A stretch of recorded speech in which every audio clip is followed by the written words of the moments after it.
Stop wasting your time in Telegram channels downloading leaked configs that don't work. Most of them are outdated, and some are even hidden with malware. If you want to actually succeed in web automation, you need to know how to build your own. Welcome back to the channel. In today's video, I'm going to take you from zero to pro. I'll show you how to capture requests, handle headers, and build a working config in SilverBullet from scratch. No gatekeeping. Let's get into it. Before we open the software, you need to understand one core concept. Every time you log into a website, your browser sends a POST request. This request contains your username, your password, and specific headers that tell the site you aren't a bot. All we are doing in SilverBullet is mimicking that exact browser behavior. First, go to the site you want to target. Open your developer tools by hitting F12. Go to the Network tab and check the box for Preserve Log. Now, type in a random username and password and hit Login. Look for the request that says Login or Authorize. This is our goldmine. Click it and look at the payload section. This shows us exactly how the data is being sent to the server.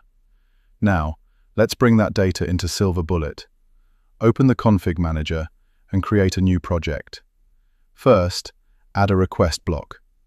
Copy the URL from your browser into the URL field and set the method to POST. This next part is crucial.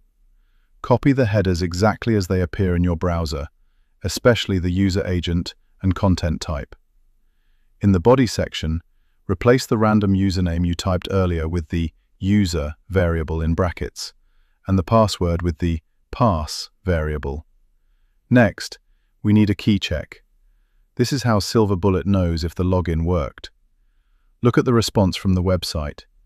If the login failed, the site might return a message like invalid password. We add that as a fail key. If the login was successful, the site usually redirects you to a dashboard. Find a unique word on that dashboard and add it as a success key. Finally, let's run the debugger. If you see green, congratulations, you just made your first working config.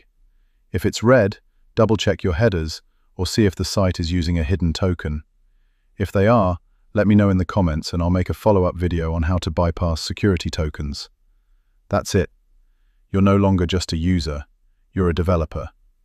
If this helped you, drop a like and subscribe to TheCryptora. I'll be dropping more advanced tutorials every week.